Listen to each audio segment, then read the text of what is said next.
Caixa Seguridade, valorização de 50% no último ano, se a gente considera os dividendos. Só que de março desse ano para cá, o que a gente vê, na verdade, é uma queda de mais de 13%. E mesmo com algumas dificuldades listadas, principalmente em termos de governança, a gente está falando de uma empresa muito ligada ao Estado, ainda assim, grandes investidores como o Barsi e até grandes analistas do mercado recomendam compra na empresa. E a gente olha para tudo isso e pensa, poxa, será que está na hora de comprar as ações da Caixa? Ela está barata? Será que está valendo a pena para dividendos? É isso que eu vou te mostrar com razões muito claras no vídeo de hoje.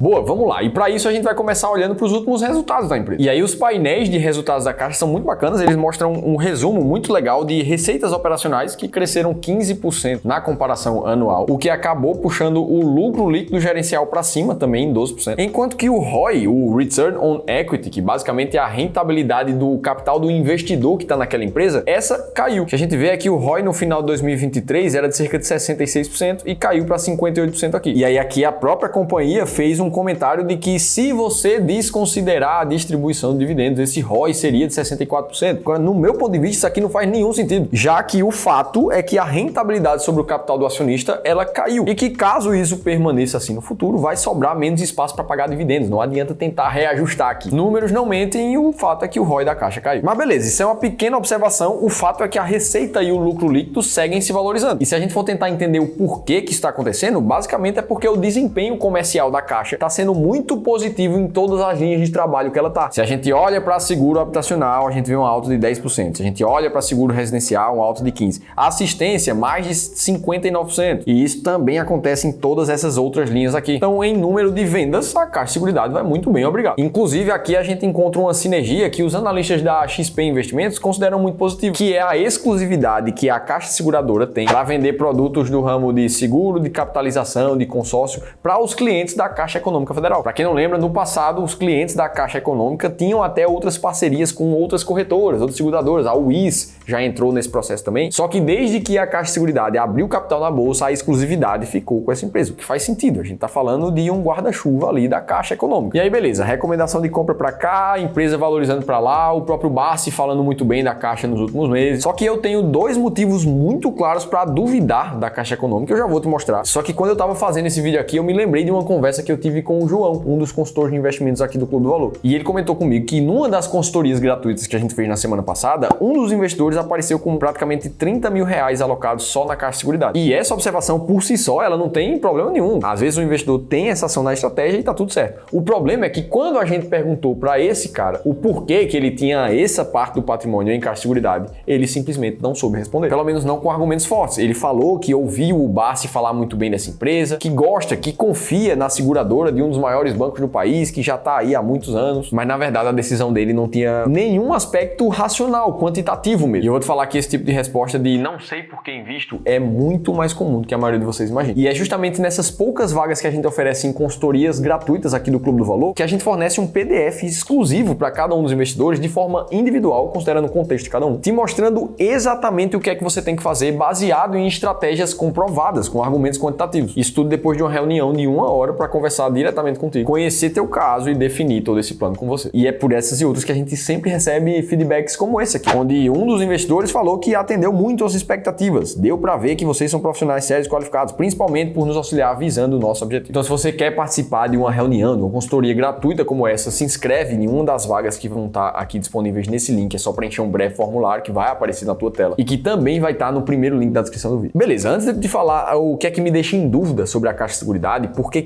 eu vejo problemas nela também, eu quero te falar antes um problema que o mercado inteiro está vendo. Lembra na introdução do vídeo que a gente falou que a Caixa está caindo praticamente 13% de uns meses para cá? E foi nesse mesmo período que a empresa autorizou o início dos estudos de um follow-on que ela está pretendendo fazer. Para quem não lembra, o follow-on é um processo em que a empresa emite novas ações a serem negociadas no mercado. Ela chama os investidores que querem fazer novos aportes na companhia e aumenta a quantidade de ações em circulação. E aí todo esse dinheiro que os investidores colocaram a mais na empresa vão direto para o caixa da companhia companhia e eles podem usar esse valor a bem entender. Mas o fato é que o mercado não viu isso muito bem. Afinal de contas, parece algo muito paralelo, a queda das ações dos últimos meses com essa nova notícia. Só que quando a gente vai ver o porquê de verdade que a Caixa Seguridade está tentando fazer isso, é que atualmente o free float da empresa está em cerca de 17,25%. O free float, para quem não lembra, é a quantidade de ações em livre circulação no mercado para acionistas minoritários. E se a gente for analisar o segmento de listagem da Caixa Seguridade, a gente precisa lembrar que ela está no famoso novo mercado, que basicamente, segundo a B3, exige que as empresas tenham pelo menos 20% das suas ações em free float. Como a Caixa Seguridade não tem nesse momento, ela precisa dar um jeito de ter, e o follow-on tem essa estratégia. Então beleza, ela está fazendo isso porque tinha que fazer, o mercado talvez não tenha visto isso muito bem, só que tudo isso são rumores, probabilidades do que pode acontecer no futuro. Eu te convido agora a analisar de forma quantitativa como é que está a Caixa Seguridade para a gente realmente tomar uma decisão. Faz sentido? Para dividendo? Será que ela está barata? Beleza, e para a gente analisar isso tudo, vamos usar a planilha inteligente de seleção de ações do Clube do Valor. Se a gente coloca as ações da Caixa Seguridade, a gente vê ela cotada ali por pouco mais de R$14, com preço e valor patrimonial acima de 3, não está tão baixo assim, PL quase em 12, dividend yield na casa de 10,5 e um retorno nos últimos 6 meses de 10%. Tudo isso com uma volatilidade acima de 21. O ROI na nossa medição aqui dos últimos 12 meses está batendo 27%. E aí, para entender se ela está barata nesse momento com esses fundamentos, a gente precisa entender como é que a gente encontra ações baratas. Para isso, a gente passa no mercado inteiro 4 filtros específicos, até chegar nas 20 empresas mais baratas da bolsa, muito focada numa métrica principal chamada EV/EBIT. E nesse momento, para a Caixa, está em 10,45%. Esse número aqui, quanto maior, mais cara é a empresa, quanto menor, mais barata é a empresa. Até para a gente ter um parâmetro de comparação, se a gente colocar a empresa pior posicionada dentro das mais baratas da bolsa nesse momento, o que a gente vai ver é um EV/EBIT que ainda assim está abaixo da Caixa Seguridade. Ou seja, se essa daqui é a pior posicionada, quer dizer que a Caixa Seguridade não está entre as 20 ações mais baratas da bolsa nesse momento. E é por isso, de forma 100% quantitativa, que a gente garante que essa empresa não está barata nesse momento, segundo esse método. Aí você pode baixar essa planilha inteligente de seleção de ações para que você faça as suas comparações fundamentalistas de ações. A nossa equipe atualiza diariamente essa planilha aqui para vocês. Então você pode simplesmente fazer o download aqui dessa planilha num link que eu vou deixar aqui ou no segundo link da descrição do vídeo também. Beleza, mas muita gente olha para a Caixa Seguridade como uma empresa de dividendos. Como é que a gente analisa se ela também faz parte de uma estratégia de dividendos? E aqui também a gente usa critérios muito claros para olhar para o mercado de ações de dividendos inteiro e entender se ela realmente está melhor nesse momento. Para isso a gente usa 3 critérios basicamente. A liquidez das ações, que precisa ser acima de 3 milhões de reais por dia. Ela precisa pagar dividendos todos os anos por mais de 5 anos seguidos. E ela precisa ter um alto dividendo médio nos últimos 3 anos. O mais legal é que usar esses critérios para investir nas 10 ações que mais pagam dividendos da bolsa trouxe um resultado muito positivo para os investidores nos últimos anos. Esse gráfico aqui mostra uma rentabilidade de mais de 22% ao ano, transformando qualquer 10 mil reais investidos em mais de 250. E foi justamente com o intuito de te explicar detalhes de como a gente chegou nessa estratégia. A gente escreveu um e-book te mostrando o método máquina de dividendos e lá no final te revelando 7 ações que estão atualmente dentro das mais pagadoras da bolsa. Você pode ter acesso gratuito também fazendo download num link que vai aparecer aqui em cima e na descrição do vídeo. E aí, se a gente olha primeiro para a liquidez da Caixa Seguridade, a gente vê mais de 38 milhões de reais. Show de bola, ela passa no primeiro filtro. Agora, no critério constância de pagamento de dividendos, a Caixa Seguridade nem fechou 5 anos completos ainda de bolsa. Ela não tem consistência de pagamento, segundo o método. E aqui ela já não passa no segundo filtro. E assim, mesmo que ela passasse, se a gente olha para o dividend yield médio dos últimos anos da Caixa, a gente vê algo como 7,7% nesse momento. E olhando no ranking da máquina de dividendos, a 10ª empresa, que é a última ali das 10 mais pagadoras da bolsa, está com a média de dividend yield nos últimos 3 anos na casa de 10,7%. Ou seja, é bem acima do que a Caixa Seguridade. Você vê que mesmo que ela tivesse consistência de pagamento de dividendos, ela estaria lá para a 20ª e alguma coisa posição com esse dividendo médio que ela tem atualmente. E é justamente por esses motivos muito claros, diretos e quantitativos que, na nossa visão, a Caixa Seguridade não está barata e não está boa para dividendos nesse momento. Agora, é claro que apesar dessas estratégias serem comprovadas no passado, é a nossa forma de olhar para o mercado. Me conta você está investindo na Caixa Seguridade nesse momento? E você provavelmente é um investidor de dividendos para ter visto esse vídeo até aqui. Por isso, eu te mostro nesse outro vídeo aqui 11 empresas que vão anunciar dividendos agora em agosto. Ainda dá tempo de pegar esse pagamento no tua carteira. Vai lá conferir que eu estou te esperando.